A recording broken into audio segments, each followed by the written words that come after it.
राधे राधे। आज हम बात करेंगे पुत्रता एकादशी के बारे में, जो बड़ी विशेष है, बड़ी महत्वपूर्ण है, क्योंकि ये श्रावण मास के शुक्ल पक्ष की एकादशी है, जो बड़ी विशेष मानी जाती है।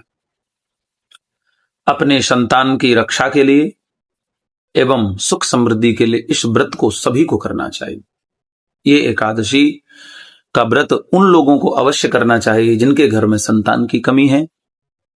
इसलिए संतान प्राप्ति के लिए इस व्रत को जो दंपति विधि विधान से अगर इस व्रत को संपन्न करते हैं तो अवश्य ही उनके घर में संतान की प्राप्ति होती है और घर में सुख समृद्धि की भी प्राप्ति होती है। भगवान भोलेनाथ की कृपा, क्योंकि श्रावण मास की एकादशी है, शुक्ल पक्ष की एकादशी है, तो भगवान भोलेनाथ की कृपा प्राप्त होगी और भगवान नारायण की भी कृपा के आप पात्र बनेंगे।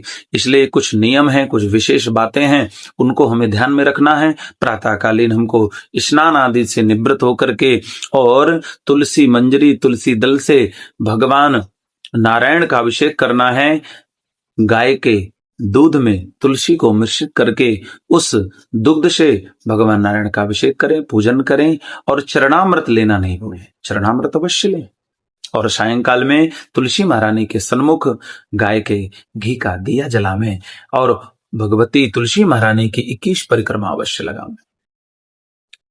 ये बड़ा विशेष फल आपको प्राप्त होगा।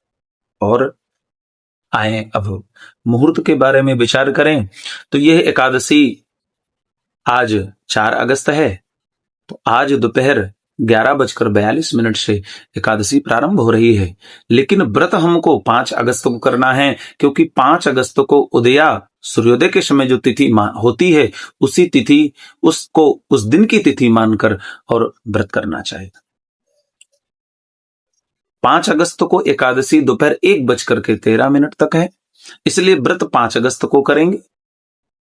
और व्रत जब आप करेंगे तो व्रत में एक विशेष बात यह है, पूजन तो करना है भगवान नारायण का, परंतु हमको घर में बैठ करके सायंकाल के समय अपने परिवार के साथ बैठ करके थोड़ी देर हरि नाम संकीर्तन अवश्य करना है। जो नाम प्रिय लगे आपको, राधा राधा राधा राधा, हरे राम राम राम हरे हरे, हरे कृष्ण कृष्ण कृष्ण हरे हरे, इन नामों का संकीर्तन अवश्य करें।